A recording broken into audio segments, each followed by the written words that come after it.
What's up everybody, Chris here from earningswinner.com. It's time for another weekly trade review. Let's get into it. LLNW, this was a manual trade this week. If we take a look at the long-term chart, you can see why I was interested in trading this one. We have a long-term rounded bottom base with this flat top area of resistance, which is one of my favorite setups.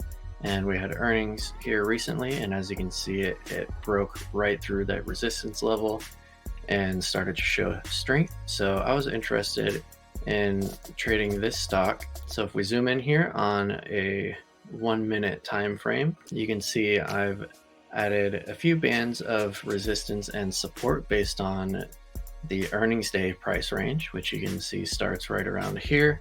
That's the low on earnings day, and this was the high on earnings day. These are the levels that we're looking to make trading decisions off of.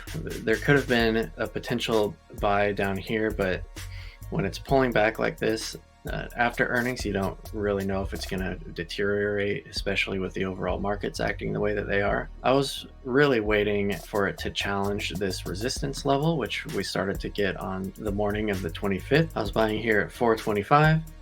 Risking the low at the time, which was about right here around 420. Ended up getting stopped out as it pulled back here, but as it started to form this little base, I re-entered the trade. So I got back in at 418, and you can see from there that we had a really nice rally.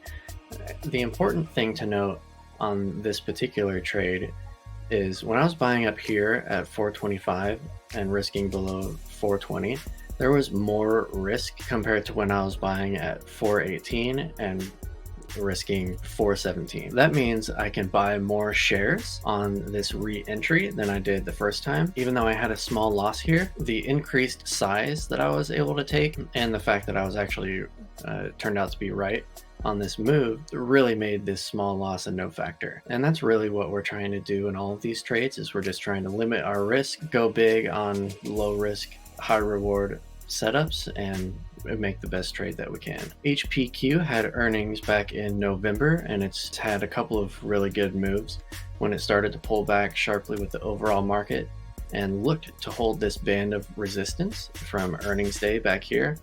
We're starting to buy in here with limited risk, and we're looking to hold this all the way back up to 39s. HAL, if we look at a long-term chart here, we can see why I added this one to the watch list. We're in an overall uptrend from the COVID lows back in 2020. It's had this flat band of resistance since pre-COVID, and with this recent earnings, it started to break out, pulled back. Right with earnings, it kind of helped it snap back and continue that breakout. And now we're right back up here to these long-term highs. You can see this green resistance line that I've drawn in here. This was a really fantastic trade for our flagship algo. As you can see, earnings kind of sold off under the initial reaction, but quickly snapped back. And our algo actually got an entry here at 28.68 right here when it was starting to break out over this earnings day high and get through this band of resistance.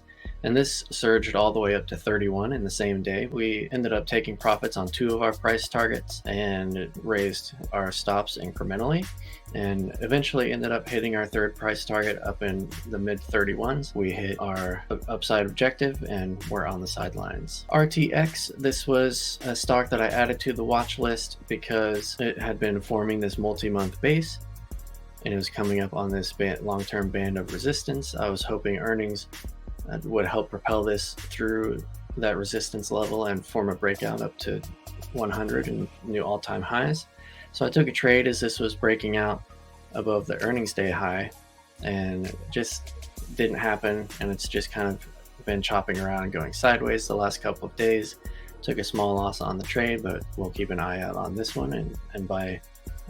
We'll try and buy this breakout again at another time. PCAR, same kind of thing, where it's been putting in this long-term base. Recent earnings I was hoping would help propel it through this band of resistance here, and again failed to break out, pulled back, ended up getting stopped out on the trade, but we'll keep an eye out on this one as well. ZION, this was another algo trade along with the other 3 trades that I just reviewed.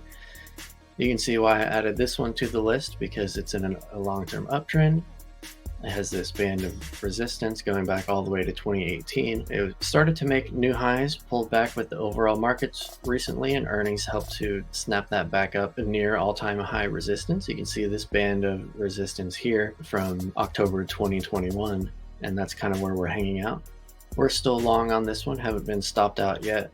The goal here is a new all-time highs, 71, 72, and beyond. And of course, we have limited risk here as we're starting to put in a base at 66. Those are all the trades that I took and that Algo took this week. I'll catch you next week.